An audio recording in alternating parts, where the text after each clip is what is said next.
Bismillahirrahmanirrahim. Assalamualaikum warahmatullahi wabarakatuh. Alhamdulillahirrahmanirrahim.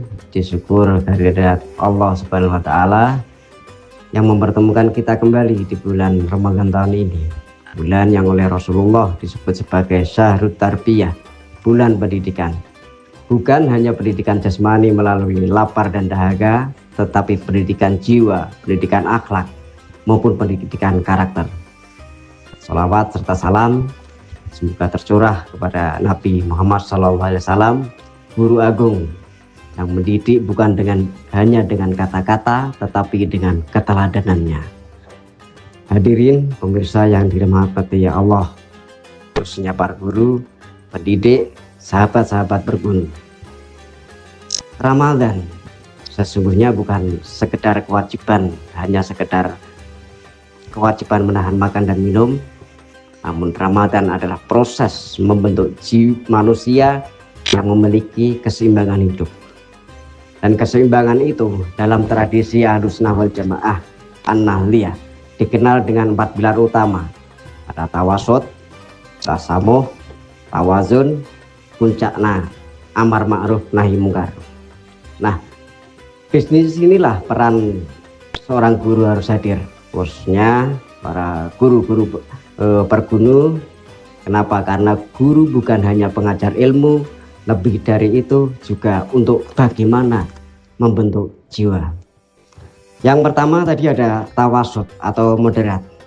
Bahwasanya tawasud ini salah satu tujuannya adalah untuk menciptakan kehidupan yang damai, kondusif, rukun dalam keberagaman. Kita mampu membalas, akan tapi kita memilih untuk memaafkan, atau kita mampu marah tetapi kita memilih untuk bersabar. Nah, inilah moderasi, yakni kekuatan yang terkendali. Maka melalui momen Ramadan ini, guru pergunu barangkali bisa menanamkan karakter tadi melalui hal sederhana. Contohnya misalnya bagaimana memberikan ruang kepada anak-anak kita untuk berdialog, membiasakan siswa berdialog dengan adab. Saya kira ini mengajarkan bahwa perbedaan itu bukan ancaman, akan tapi ini merupakan rahmat. Atau mungkin cara lain, Bapak Ibu guru di sekolah masing-masing yang saya yakin Bapak Ibu lebih paham gitu. Karena apa? Karena yang dibutuhkan siswa ini tidak hanya diajari apa yang harus mereka pikirkan, tetapi bagaimana cara mereka berpikir. Nah, bahwasanya moderasi itu lahir bukan dari keseragaman, tetapi dari kedewasaan berpikir. Kemudian yang kedua tadi ada tasamuh atau toleransi. Mengapa kita berpuasa? Mungkin salah satu jawaban sederhana yang mudah diterima anak-anak kita ini adalah agar mereka merasakan lapar. Dengan harapan apa? Dengan harapan agar mereka memahami bahwa di luar sana ada yang lapar, namun itu bukan menjadi pilihan mereka, akan tetapi itu memang benar-benar dalam keadaan tidak mampu. Sebagai contoh, barangkali kita dapat mengajak siswa-siswi seperti yang musim di bulan ini, yakni untuk berbagi takjil, mengunjungi fakir miskin, membantu yang membutuhkan dan sebagainya.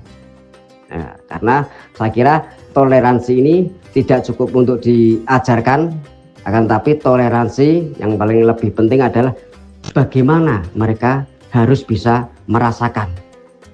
Toleransi akan hadir dari hati yang pernah merasakan penderitaan orang lain. Ketiga, tadi ada tawazun atau keselarasan.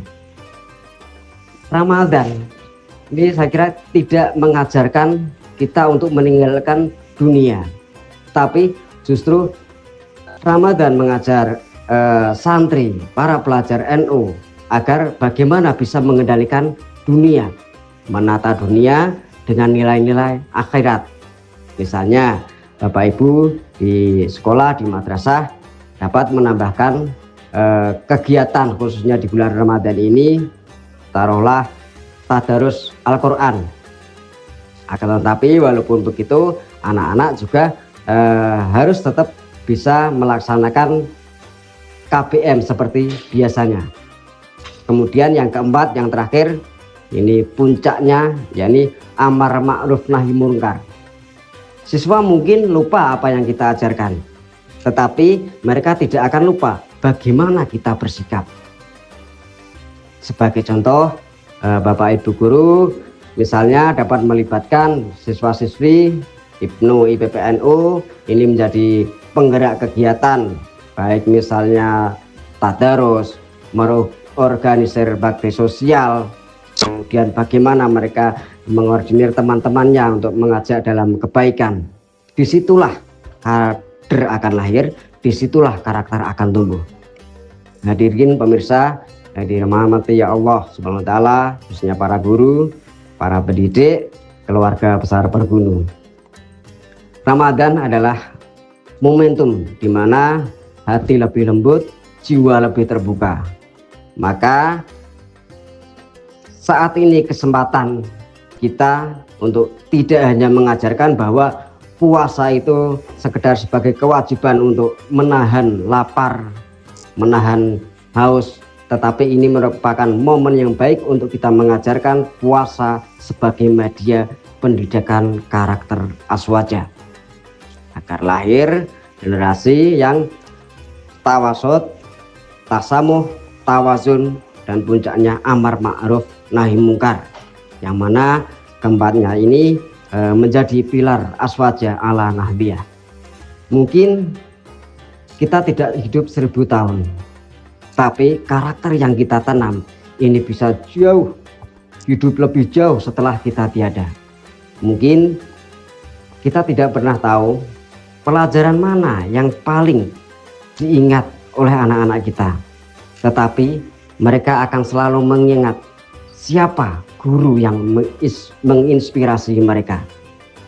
Semoga Ramadan ini tidak hanya menjadikan kita orang yang berpuasa, tetapi juga bisa menjadikan kita sebagai pendidik peradaban. Terima kasih. Wassalamualaikum warahmatullahi wabarakatuh.